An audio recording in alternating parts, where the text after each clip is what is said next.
question. Because we keep going back in circles over and over and over. So it's repeating. Right. So how do we free ourselves from that circle if we keep repeating the same cycle over and over? I think one of the problems here is we don't know history.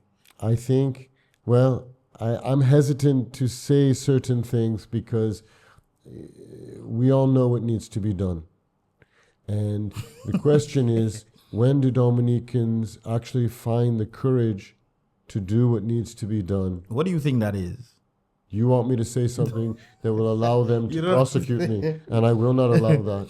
Somebody said something very interesting to me, stating that when you look at places like Burkina Faso, how did they get Burkina Faso? How did they get to be that way? How did Sankara liberate them? Yeah.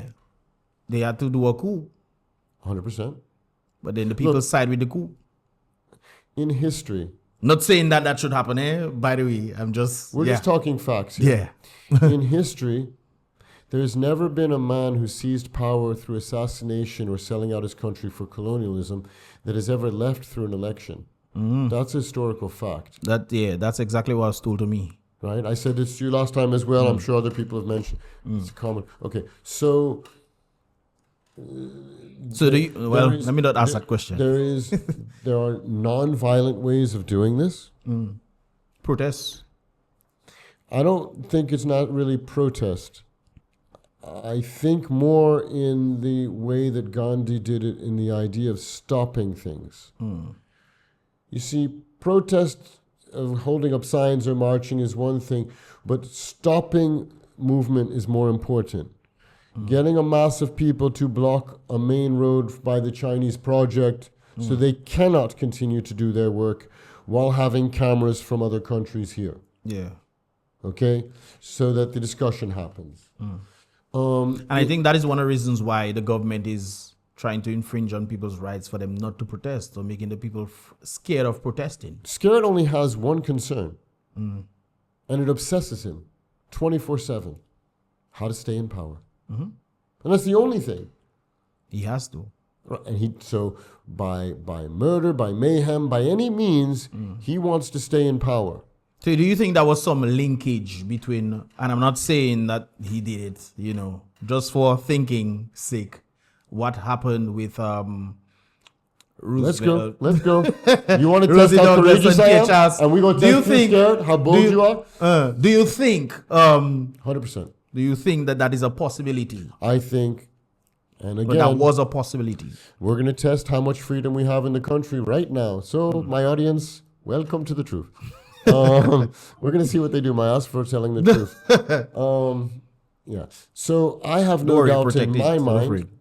in my mind, I have no doubt that the Chinese were responsible for killing Rosie and for killing Pierre. And that they waited to kill Pierre until they had the agreement with Skerrit that he was willing to throw out Taiwan and let them in. Allegedly. Sorry. Allegedly. And I remember when it came out in the newspaper about his meetings with the Chinese in Barbados that the Labour Party didn't know about. And I remember at the time thinking, why would the second most powerful country in the world meet with the tiniest minister, Youth Affairs and Sports, of one of the tiniest countries, most people don't even know we exist, Dominica, in a separate island where his political party didn't know he was having that meeting? I think anybody with an IQ over 80 understands the question that the Chinese asked them. Same thing the French and the English and all other imperialists did. You want us to make you boss? You let us in, we can make you boss. And it's interesting that you mentioned this. I remember back in the day when the very Prime Minister himself, Skerrit, stated that the Labour Party is aligned with the one world order, the world global order, all these kind of things. I find it very weird that he would say that in Dominica, though. I found it really, really strange. I don't know. I know. You heard when he said that? I remember him saying one China policy once he threw out Taiwan. But I remember him talking about the Labour Party is aligned with this one world order or something. I don't know. We knew from as early as 2000, and we know now, that the Dominica Labour Party was the best equipped party to succeed in the new world order. We knew from as early as 2000, and we know now, that the Dominica Labour Party succeed in a new world order.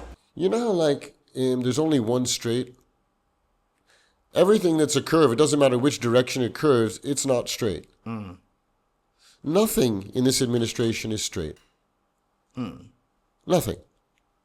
And I think the people can resonate with that, though. I think they can resonate. Yeah, I mean, look. One way or the other. He will say that we are the nature isle while we are actively being ecocided. In other words, like homicide for a man, ecocide for an ecology. Okay? For example, you see De Branche where they're bursting out, now making the crusher just below De Branche? Yeah. And everybody's like shocked. What are they doing? What are they doing? But for 3 years, almost 2.5 years, I've been saying they have a copper mine above me. Well, what people are seeing now is now that the pool bois have eaten the whole inside of the wood, now they're bursting out another side. So now that they reach the main road, people are like, oh my God, it's horrible. But while it's going on the whole time, nobody listening. I've stated this a number of times that there's copper in that area. Oh, yeah, I think yeah. there were I a told foreign you the company. Australian mine. An Australian mine I think came there was a in. foreign company that actually Yeah, came to yeah, Dominica yeah. to We've been try over to, this. We've been over this. True. to try to do this, and then And it's not just copper they're after. But look, once again, all Dominicans need to ask themselves the question. Stop thinking, oh, they come to help us. Start asking the question, what do they want? I think the problem with that, though, is we trust our leaders, even though we've seen our leaders doing things questionable or they're just plainly lying. But some way, Plainly somehow, lying. because they're a prime minister, somehow we believe that, okay, maybe they will tell us the truth. Maybe they will tell us the truth. Maybe what they're saying is actually correct. Because sometimes you're listening to people wait for somebody, an official, to give an official word. And when that person gives the official word, then they say, okay, well, this is the official word from the official, not knowing that the official might be actually lying to you about the very thing that they It claim. amazes me how trusting we are as a people who has been lied to for centuries, goodness. and we still figure, let's give him the benefit of the doubt. You know what? If somebody has shot me once, and he shows me that he has no more bullets in the gun, and he asks me to pass him a bullet, I'm not giving him the benefit of the doubt, brother. Yeah.